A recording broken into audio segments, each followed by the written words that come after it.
सह संपूर्ण राज्यभरात मुसळधार पाऊस जो आहे तो सुरू असल्याचं पाहायला मिळतोय।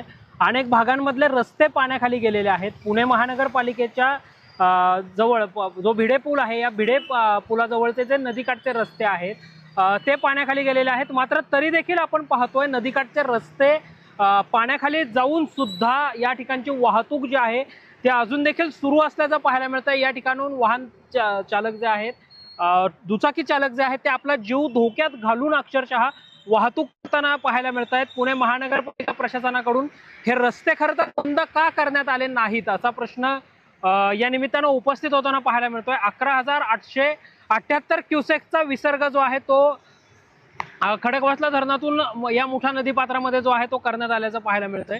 इतक्या मोठ्या प्रमाणावर खरं तर सूचना मिळून सुद्धा किंवा विसर्ग होणार आहे हे माहीत असून सुद्धा महापालिका प्रशासनाने हे रस्ते बंद का केले नाहीत आणि वाहन चालकांना योग्य त्या सूचना का दिल्या गेल्या नाहीत असा प्रश्न खरं तर उपस्थित होताना आपल्याला पाहायला मिळतोय। आणि एकंदरीतच जर आपण पाहिलं तर या भिडे पुलावरून नेहमीच मोठ्या प्रमाणावर वर्दळ जी आहे ती वाहनांची सुरू असल्याचं आपल्याला पाहायला मिळतं। मात्र ज्या वेळी पाऊस येतो किंवा ज्या वेळी पूरजन्य परिस्थिती निर्माण होते, अगदी त्यावेळी पालिका प्रशासनाकडून हे रस्ते बंद केले जातात, योग्य ती खबरदारी घेतली जाते। मात्र यावेळेस तसं काहीच झालेलं आपल्याला पाहायला मिळत नाहीये। एकंदरीतच वाहन चालक आपला जीव धोक्यात घालून अक्षरशः वाहतूक करताना आपल्याला पाहायला मिळत आहेत। वाहन चालकांनी खरं तर त्यांना पूर्वकल्पना न मिळाल्यामुळं ही परिस्थिती जी आहे ती उद्भवताना आपल्याला पाहायला मिळते। या खरं तर भिडे पूल 2 महिने साधारणतः 1.5 ते 2 महिने बंद होता मेट्रोच्या कामासाठी। मात्र आता तो पूल देखील खुला जो आहे तो करण्यात आलेला आहे। आणि आज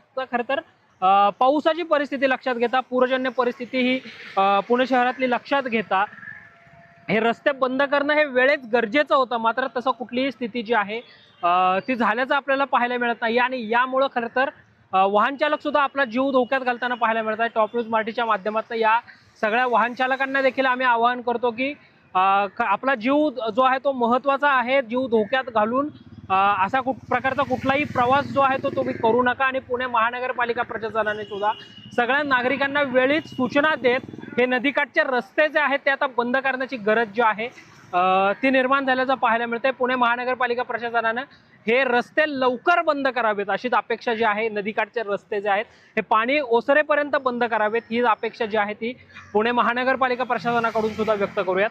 कॅमेरा पर्सन राजरत्न जोंधळेसह संकेत देशपांडे, टॉप न्यूज मराठी, भिडे पूल, पुणे।